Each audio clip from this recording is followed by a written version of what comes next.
ಈಗೇನು ನಾವು ಬಿಸಿ stove off ಮಾಡಿದ್ಮೇಲೆ ಆ ಬೇಳೆ ಎಲ್ಲ ಬಿಸಿ ಇರುತ್ತಲ್ಲ, ಅಷ್ಟು ಬಿಸಿ ಇದ್ದರೆ ಸಾಕು. ಇದನ್ನು ಚೆನ್ನಾಗಿ ಈ ಥರ ಮಿಕ್ಸ್ ಮಾಡ್ಕೊಳ್ಳೋಣ.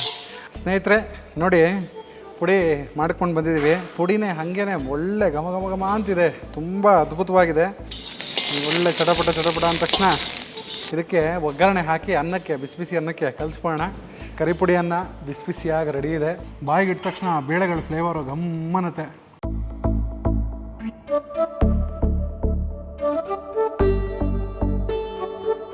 ಸ್ನೇಹಿತರೆ, ಎಲ್ಲರಿಗೂ ಕಲರ್ ಟಾಕೀಸ್ ಚಾನಲ್ಗೆ ಮತ್ತೊಮ್ಮೆ ಸ್ವಾಗತ ಹಾಗೂ ಸುಸ್ವಾಗತ. ಸುಮಾರು ಜನ ಕೇಳ್ತಿದ್ರು ರೈಸ್ ವೆರೈಟಿಗಳು ತೋರಿಸಿ. ಸ್ಟಾರ್ಟಿಂಗಲ್ಲಿ ಸುಮಾರಷ್ಟು ರೈಸ್ ವೆರೈಟಿಗಳು ತೋರಿಸ್ತೀನಿ ಅಂತ ಸುಮಾರಷ್ಟು ಏಮರ್ಸ್ಬಿಟ್ಟಿದ್ದೀರಾ ಅಂತ ಕಮೆಂಟ್ ಸೆಕ್ಷನಲ್ಲಿ ಫೋನ್ ಮಾಡಿ, ವಾಟ್ಸಪ್ಪಲ್ಲಿ ಎಲ್ಲ ಹೇಳ್ತಿದ್ರು. ಒಂದಷ್ಟು ರೈಸ್ ಐಟಮ್ಗಳು ತೋರಿಸಿ, ಮಕ್ಳುಗಳು ಸ್ಕೂಲ್ ಸ್ಟಾರ್ಟ್ ಆಗುತ್ತೆ, ಇನ್ನೇನು ಮಧ್ಯಾಹ್ನ ಊಟಕ್ಕೆ ಲಂಚ್ ಬಾಕ್ಸ್ಗೆ ಏನಾರು ಮಾಡಿಕೊಡ್ಬೇಕು ರೈಸ್ ಐಟಮ್ಗಳು ಅಂಥೇಳಿ.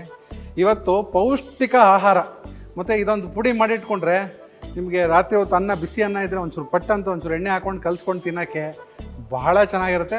ಮತ್ತು ತುಂಬ ಪ್ರೋಟೀನ್ ರಿಚ್ ಫುಡ್ ಇದು. ಆ ಪೌಡ್ರ್ ಇದು ನಮ್ಮಲ್ಲಿ ತುಂಬ ಹಳೇ ಕಾಲದ ನಮ್ಮ ಅಜ್ಜಿ ಎಲ್ಲ ಮಾಡ್ತಿದ್ರು. ಮತ್ತು ನಮ್ಮ ಗುಂಡ್ಲುಪೇಟೆಯಲ್ಲಿ ದೊಡ್ಡಮ್ಮ ಅಂತೂ ಇದರಲ್ಲಿ ಯಾವಾಗಲೂ ಮಾಡ್ತಾನೆ ಇರ್ತಾರೆ. ನಾವು ಊರಿಗೆ ರಜಕ್ಕೆ ಅಂತ ಹೋದರೆ ಭಾಳಷ್ಟು ಇದನ್ನೇ ಜಾಸ್ತಿ ನಾವು ಪ್ರಿಫರ್ ಮಾಡೋದು. ಅಷ್ಟು ಚೆನ್ನಾಗಿರುತ್ತೆ. ಮರಳೊಂದ್ಸಲಿ ಮಾಡಿ, ತುಂಬ ಚೆನ್ನಾಗಿರುತ್ತೆ. ಇದು ಕರಿಪುಡಿ ಅನ್ನ ಅಂಥೇಳಿ, ಕರಿಪುಡಿ ಅಂಥೇಳಿ ಮಾಡೋದು ತುಂಬ ಚೆನ್ನಾಗಿರುತ್ತೆ. ಎಲ್ಲ ಥರ ಬೇಳೆಗಳೆಲ್ಲ ಹಾಕಿ ಮಾಡೋವಂಥದ್ದು, ಎಲ್ಲ ಧಾನ್ಯಗಳೆಲ್ಲ ಹಾಕಿ ಮಾಡೋವಂಥದ್ದು ತುಂಬ ಚೆನ್ನಾಗಿರುತ್ತೆ. ದಯವಿಟ್ಟು ಮನೇಲಿ ಒಂದ್ಸಲ ಟ್ರೈ ಮಾಡಿ, ಎಲ್ಲರೂ ಇಷ್ಟ ಆಗುತ್ತೆ, ನನಗೆ ನಂಬಿಕೆ ಇದೆ. ನಾವು ಯೂಸ್ ಮಾಡ್ತಿರೋದು ಪ್ಯೂರ್ ಸನ್ಫ್ಲವರ್ ಆಯಿಲ್. ಫಸ್ಟು ಒಂದು 3 ಟೀ ಸ್ಪೂನಷ್ಟು ಎಣ್ಣೆ ಹಾಕ್ಕೊಳ್ತಿದ್ದೀನಿ ಪುಡಿ ಹುರಿಯೋಕ್ಕೆ. ಎಣ್ಣೆ ಕಾಯ್ತಿದ್ದಂಗೆ 1 ಬೌಲಷ್ಟು ತೊಗರಿಬೇಳೆ ಹಾಕ್ಕೊಳ್ತಾ ಇದ್ದೀನಿ. ತೊಗರಿಬೇಳೆ ಫಸ್ಟು, ತೊಗರಿಬೇಳೆ ಹಾಕ್ತಿದ್ದಂಗೆ ಅರ್ಧ ಬೌಲು ಕಡಲೆಬೇಳೆ, ಆಮೇಲೆ ಅರ್ಧ ಬೌಲು ಉದ್ದಿನ ಬೇಳೆ. ಕರೆಕ್ಟಾಗಿ ನೋಡ್ಕೊಳ್ಳಿ, ಎಲ್ಲ ಬೇಳೆಗಳು ದಯವಿಟ್ಟು ನೋಟ್ ಮಾಡಿ ಇಟ್ಕೊಳ್ಳಿ. ಫಸ್ಟು ತೊಗರಿಬೇಳೆ ಹಾಕಿದ್ದೀನಿ, ಆಮೇಲೆ ಕಡಲೆಬೇಳೆ ಹಾಕಿದ್ದೀನಿ. 1 ಬೌಲು ತೊಗರಿಬೇಳೆ, ಅರ್ಧ ಬೌಲು ಕಡಲೆಬೇಳೆ, ಅರ್ಧ ಬೌಲು ಉದ್ದಿನ ಬೇಳೆ, ಆಮೇಲೆ ಅರ್ಧ ಬೌಲು ಹೆಸರುಬೇಳೆ,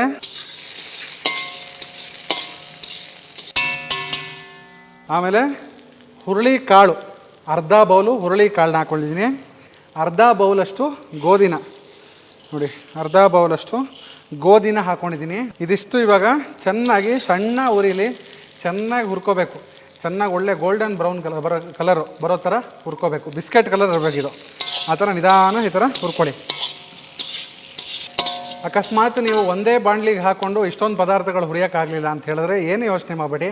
ನಾನು ಹೇಳಿದ ಪ್ರಮಾಣದಲ್ಲಿ ಸಪ್ರೇಟಾಗಿ ಒಂದು ಸ್ವಲ್ಪ ಫಸ್ಟು ತೊಗರಿಬೇಳೆ ಹಾಕಿ ಹುರ್ಕೊಳ್ಳಿ, ಆಮೇಲೆ ಕಡಲೆಬೇಳೆ ಹಾಕಿ ಹುರ್ಕೊಳ್ಳಿ, ಆಮೇಲೆ ಉದ್ದಿನ ಬೇಳೆ, ಆಮೇಲೆ ಹುರುಳಿ ಕಾಳು, ಆಮೇಲೆ ಹೆಸರು ಬೇಳೆ, ಆಮೇಲೆ ಗೋಧಿ. ಇದಿಷ್ಟು ಸಪ್ರೇಟಾಗಿ ಹುರ್ಕೊಂಡು ಒಂದು ಪಾತ್ರೆಗೆ ಹಾಕಿಟ್ಕೊಳ್ಳಿ.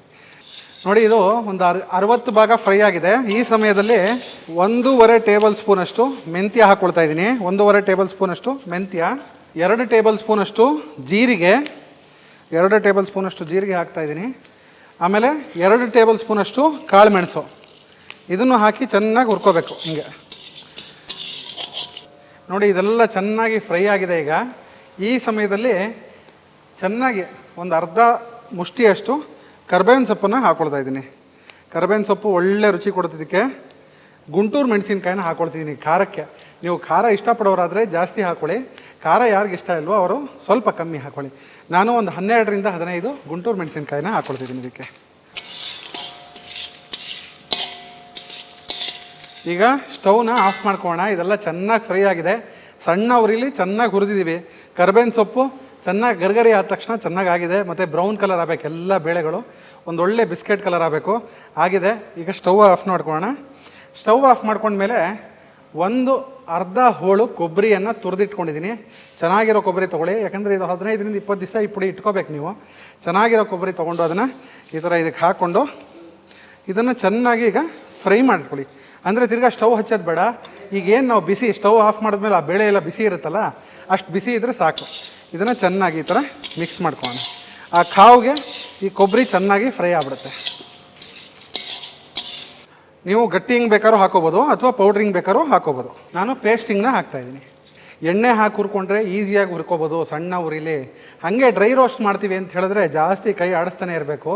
ಅದಕ್ಕೋಸ್ಕರ ಸಣ್ಣ ಉರಿಲಿ ಚೆನ್ನಾಗಿ ಒಂದು ಸ್ವಲ್ಪ ಎಣ್ಣೆ ಹಾಕಿ ಹುರಿದ್ರೆ ಚೆನ್ನಾಗಿರುತ್ತೆ ಅಂತ ಹೇಳಿ ಎಣ್ಣೆ ಹಾಕಿ ಹುರಿಸ್ತಿದ್ದೀನಿ. ಡ್ರೈ ರೋಸ್ಟ್ ಮಾಡಿದ್ರು ಇನ್ನೂ ಚೆನ್ನಾಗಿರುತ್ತೆ, ಅದು ಒಂಥರ ಚೆನ್ನಾಗಿರುತ್ತೆ. ನೋಡಿ, ಇದಾಗಿದೆ, ಚೆನ್ನಾಗೆಲ್ಲ ಹುರಿದಾಗಿದೆ. 1 ಟೇಬಲ್ ಸ್ಪೂನಷ್ಟು ಅರಿಶಿನ ಹಾಕೊಂಬೇಡ.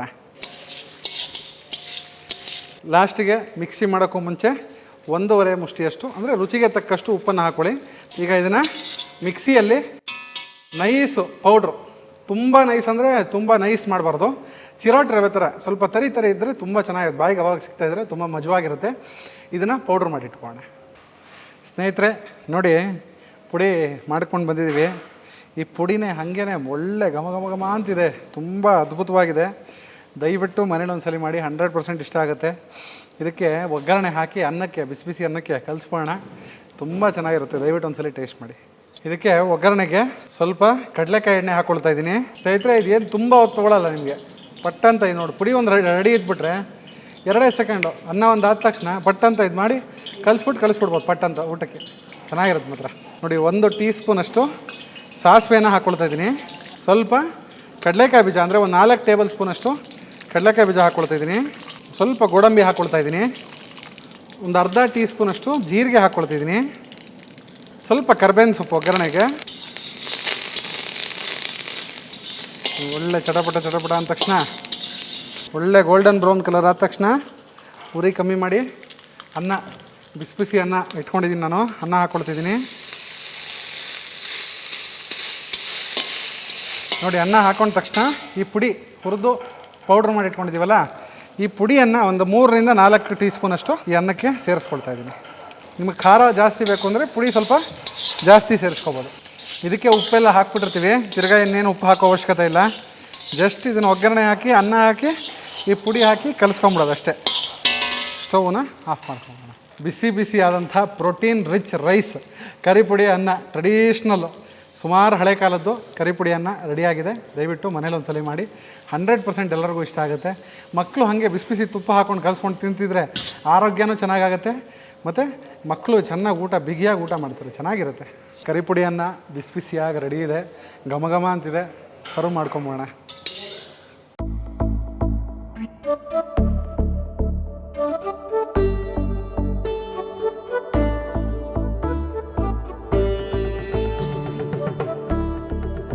ಸ್ನೇಹಿತರೆ, ಬಿಸಿ ಬಿಸಿಯಾದಂಥ ಕರಿಪುಡಿಯನ್ನು ರೆಡಿಯಾಗಿದೆ, ತುಂಬ ಚೆನ್ನಾಗಿರುತ್ತೆ. ನಾನು ಚಿಕ್ಕ ವಯಸ್ಸಿಂದ ಸುಮಾರಷ್ಟು ಸಲ ತಿಂದಿದ್ದೀವಿ, ಈಗಲೂ ಒಂದು ಸಲ ಟ್ರೈ ಮಾಡೋಣ.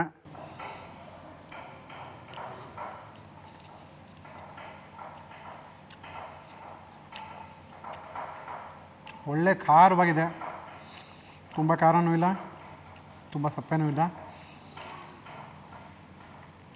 ಬಾಯಿಗೆ ಇಟ್ಟ ತಕ್ಷಣ ಬೇಳೆಗಳ ಫ್ಲೇವರು ಗಮ್ಮನತ್ತೆ, ಕಾಳು ಮೆಣಸು ಗಂಟ್ಲಿಗೆ ಹೊಡೆಯುತ್ತೆ, ಮಧ್ಯ ಮಧ್ಯ ಕಡಲೆಕಾಯಿ ಬೀಜ, ಕಡಲೆಬೇಳೆ, ಉದ್ದಿನಬೇಳೆ, ಒಳ್ಳೆ ಮಜಾ ಕೊಡ್ತಿದೆ. ನನಗೆ 100% ಗ್ಯಾರಂಟಿ ಇದೆ ನಿಮ್ಮ ಮನೇಲೂ ಇದು ಎಲ್ಲರೂ ಇಷ್ಟಪಡ್ತಾರೆ ಅಂತ. ದಯವಿಟ್ಟು ಒಂದ್ಸಲ ಟ್ರೈ ಮಾಡಿ. ಹಾಗೆ ಇದೇ ರೀತಿಯಾದಂಥ ಟ್ರೆಡಿಷ್ನಲ್ ರೆಸಿಪಿಗಳಿಗೆ, ಒಳ್ಳೊಳ್ಳೆ ರೆಸಿಪಿಗಳಿಗೆ, ಮದುವೆ ಮನೆ ರೆಸಿಪಿಗಳಿಗೆ ದಯವಿಟ್ಟು ಕಲರ್ಸ್ ಟಾಕೀಸ್ ಚಾನಲನ್ನು ಲೈಕ್ ಮಾಡಿ, ಶೇರ್ ಮಾಡಿ, ಸಬ್ಸ್ಕ್ರೈಬ್ ಮಾಡಿ. ಹಾಗೆಯೇ ನಿಮ್ಮ ಮನೆ ಮದುವೆ, ಗೃಹ ಪ್ರವೇಶ, ಯಾವುದೇ ರೀತಿಯಾದಂಥ ಶುಭ ಸಮಾರಂಭಗಳಿಗೂ RVR ಕೇಟರರ್ಸ್ನ ಮಾತ್ರ ಮರೆಯೋಕ್ಕೆ ಹೋಗಬೇಡಿ. ನಿಮ್ಮ ಫಂಕ್ಷನ್ಗಳನ್ನ ಇನ್ನೂ ಹೆಚ್ಚು ನೆನಪುಳ್ಳುವಂತೆ ಮಾಡ್ತೀವಿ. ಅದು ನಮ್ಮ ಕರ್ತವ್ಯ ಮತ್ತು ಅದೇ ನಮ್ಮ ಧ್ಯೇಯ.